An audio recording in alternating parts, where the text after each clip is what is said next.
Lesson 4 for July 20 to 26, Mercy and Justice in Psalms and Proverbs. Sunday, July 21, Psalms, Songs of Hope for the Oppressed. As we've already noted, God sees and hears people who are in distress and trouble. Most often in the Psalms, we hear those cries from people who have trusted in God but are not seeing justice done. The affirmations of the goodness, justice, and power of God can seem overwhelmed by the injustice and oppression that the voices in these songs experience or observe. Yet these are the songs of those who are still singing. Neither their life nor their faith has been quenched. There is still hope, and the urgency is for God to act before it is too late, before evil triumphs, before the oppressed are destroyed by the weight of the evil brought against them.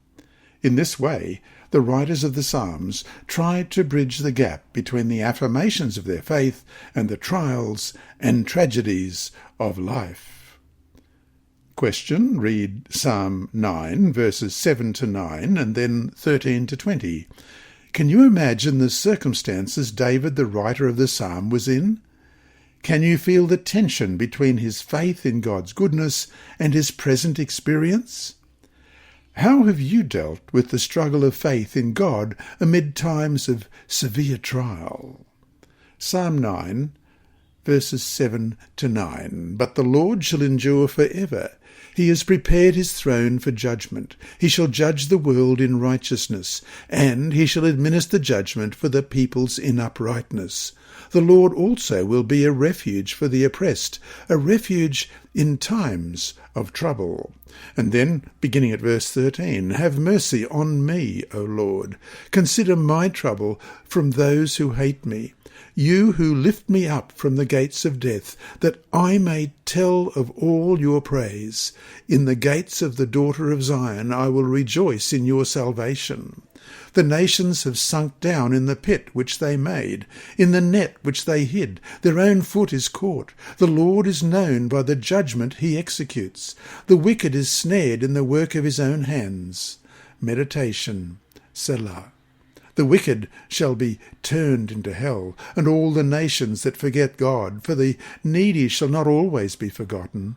The expectation of the poor shall not perish forever. Arise, O Lord, do not let man prevail. Let the nations be judged in your sight. Put them in fear, O Lord, that the nations may know themselves to be but men. Selah. Throughout the Psalms, the repeated answer to this tension is the hope and promise of God's good and just judgment. Evil and injustice may seem triumphant for now, but God will judge the evildoers and the unjust. They will be punished, while those they have hurt and oppressed will be restored and renewed. In Reflections on the Psalms, C.S. Lewis described his initial surprise at the excitement and longing for God's judgment as expressed repeatedly in the Psalms. Observing that many Bible readers today consider judgment something to be feared, he considers the original Jewish perspectives and writes in Reflections on the Psalms, published in 1958, page 11, thousands of people who have been stripped of all they possess and who have the right entirely on their side will at last be heard. Of course, they are not afraid of judgment.